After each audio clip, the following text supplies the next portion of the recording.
Queridos amigos, a propósito de la pasada festividad del 12 de octubre y tradicionalmente conocida como el Día de la Raza, y atendiendo también a las sugerencias que algunos me han hecho en el sentido de que pudiéramos profundizar un poco más al respecto, me permito compartir con ustedes algunas reflexiones.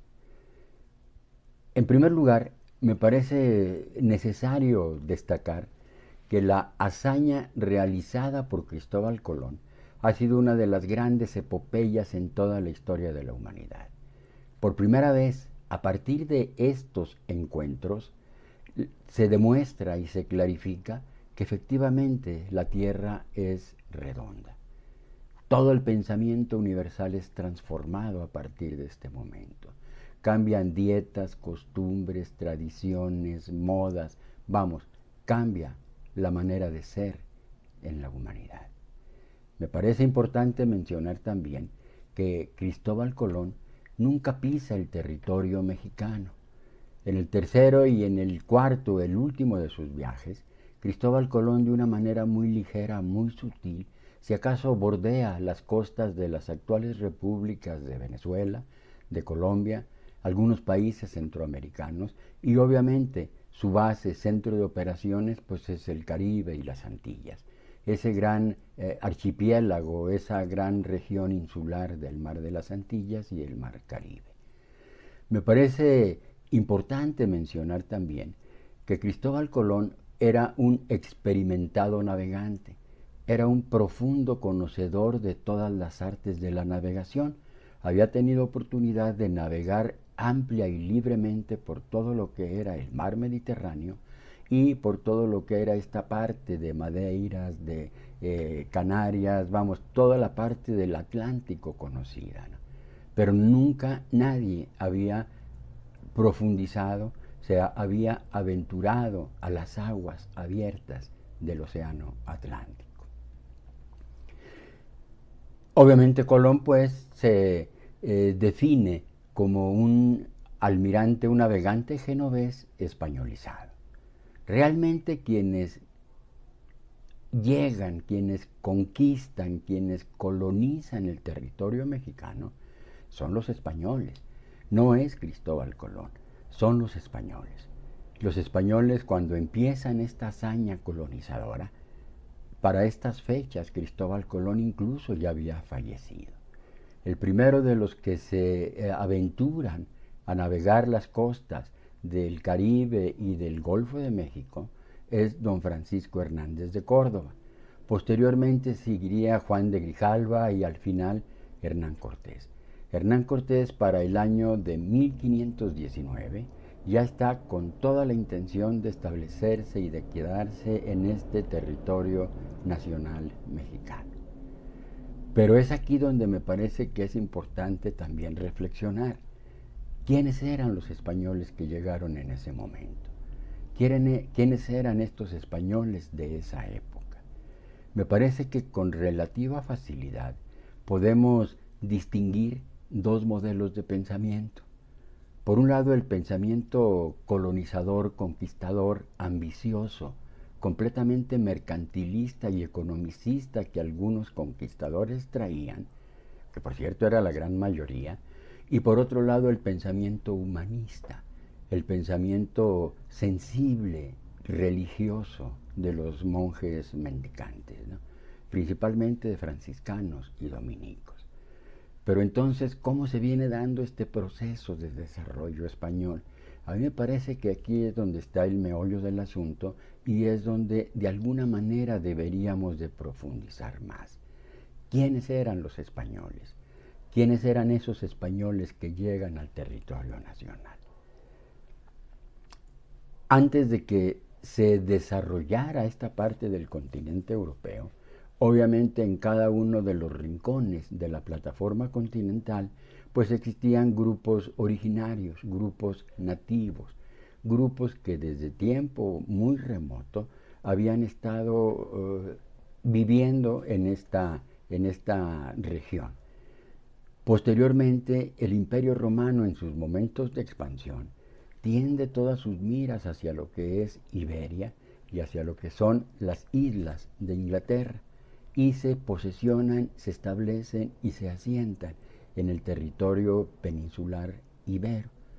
Ahí los romanos se mezclan pues con los nativos, con los originarios del lugar, y duran una verdadera temporada en donde estos procesos de aculturación se van distinguiendo con relativa facilidad. Posteriormente, y uno de los factores que provoca la caída del Imperio Romano, en este caso el Imperio Romano de Occidente con capital en Roma, sin lugar a dudas son las invasiones de estos grupos norteños, de la Europa norteña, que los romanos les empiezan a llamar bárbaros. Una cantidad de grupos, no francos, germanos, suevos, alanos y sobre todo visigodos. Son los visigodos los que se establecen en España. Son los visigodos los que realmente empiezan a generar este cambio y esta forma o esta identidad que de alguna manera distingue al pueblo español. Son entonces los visigodos quienes empiezan con esta tradición a llegar a partir de esta fusión pues entre los grupos hispanos y visigóticos, empiezan a llegar a las nuevas tierras, al nuevo mundo.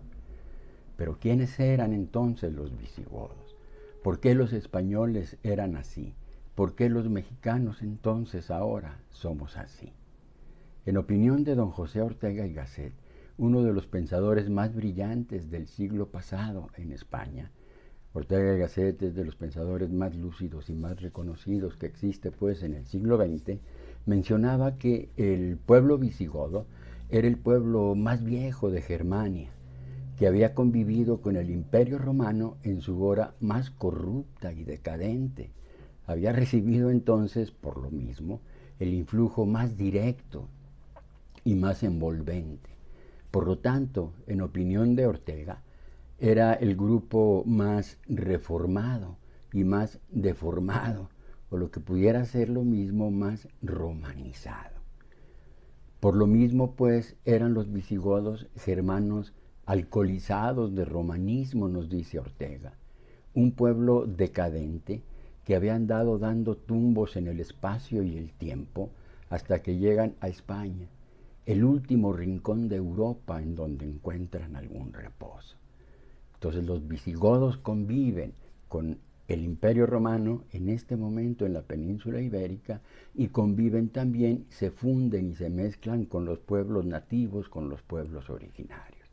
Entonces tenemos a los pueblos grupos iberos, tenemos a los pueblos grupos romanos y tenemos a los pueblos grupos visigodos. En ese momento, posteriormente, empieza la invasión de los árabes. Estaríamos hablando aproximadamente del 700, cuando en un lapso de tiempo relativamente breve, todo el mundo del Islam se aposenta en la península ibérica. Estamos hablando del 711 y la reconquista se logra hasta el siglo XV, a partir de 1450-1490. Entonces, es esta mezcla de grupos que son los que van modelando y van definiendo el pensamiento español. Y es precisamente ese modelo el que llega a nuestro país, el que llega a nuestro territorio. Entonces, no es Cristóbal Colón el causante, o el provocador, o el iniciador de todas estas transformaciones y de todos estos cambios. Es el grupo español, conformado con todas estas mezclas que anteriormente comentamos, el que llega al nuevo mundo y provoca a través de la imposición el cambio total en todas las actividades que anteriormente o antes de la llegada de los españoles se generaban. Pero bueno, ¿qué hubiera sucedido si en lugar de llegar Cristóbal Colón, si en lugar de llegar los españoles hubieran llegado otros grupos? A mí me parece que aquí es donde tendríamos también que hacer un poco de énfasis. O sea, ¿qué hubiera sucedido si en lugar de llegar los españoles hubieran llegado cualquier otro grupo? A mí me parece que es muy evidente. Si no hubieran llegado los españoles, si hubiera llegado cualquier grupo, obviamente nuestro idioma sería diferente. No hablaríamos español, hablaríamos, no sé, otra lengua, ¿no?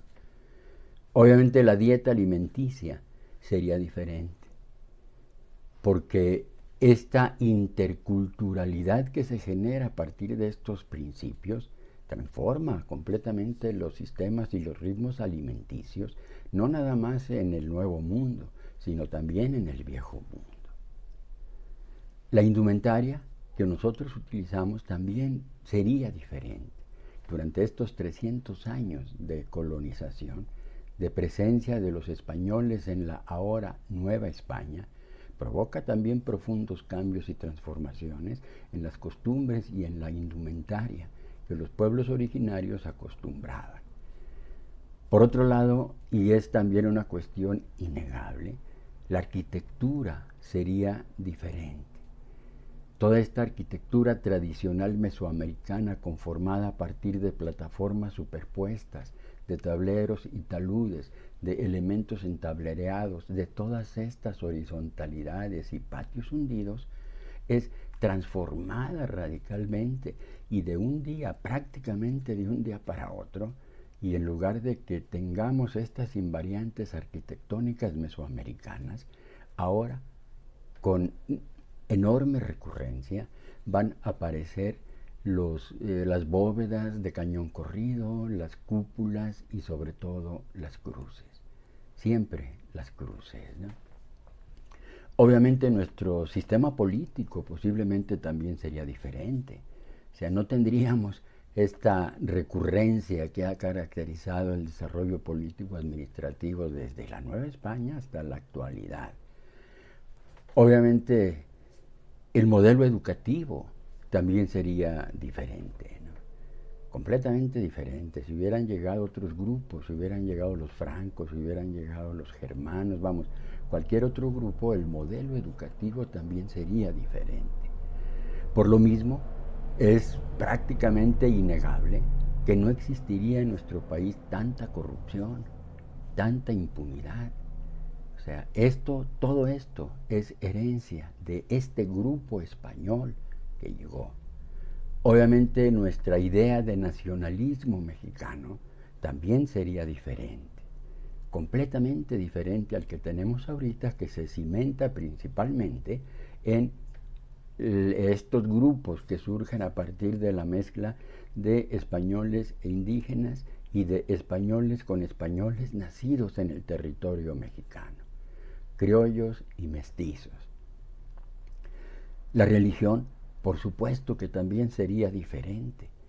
En lugar de toda esta gran cantidad de divinidades prehispánicas, ahora todo esto es sustituido también por la gran cantidad de divinidades ahora católicas.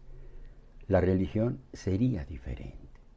Y lo más difícil que pudiéramos considerar, no, lo más difícil para algunos, para un buen sector de la población, posiblemente la Virgen de Guadalupe no existiría. Todo sería diferente. Y esto no es culpa de Cristóbal Colón. A mí me parece que Cristóbal Colón fue el agente, fue el personaje que participa en esta epopeya y encuentra el nuevo mundo. Pero ya Cristóbal Colón no participa en todo lo demás. Me parece entonces que andar derribando estatuas, de andar derribando pedestales, esculturas, pues eso no va a generar ningún cambio. Por el contrario, ¿no? Va a reafirmar más las cosas. Me parece que hay que colocar a los personajes, a los actores protagónicos de estos momentos en su justa dimensión, y a partir de ahí, pues reconocernos a nosotros mismos como somos, como estamos y por qué somos y estamos así. De cualquier manera, por muchas estatuas que derribemos, por muchos pedestales que podamos destruir, a la mañana siguiente seguiremos hablando español. Y prácticamente la mayoría de los mexicanos seguirán siendo católicos. Entonces, Cristóbal Colón pues no fue el causante de todo esto que está sucediendo y de lo que nos está sucediendo ahora, ¿no? Me parece que es importante pues ubicarnos en estas dimensiones exactas, correctas, y que cada uno de los actores le destinemos su lugar en el estrato y en la esfera social a la que corresponde. Queridos amigos, muchísimas gracias. Soy Rogelio García Espinosa y desde Tiempo Rojo seguiremos insistiendo en la necesidad de rescatar, conservar, difundir toda esta riqueza patrimonial, natural y cultural mexicana. Muchísimas gracias otra vez.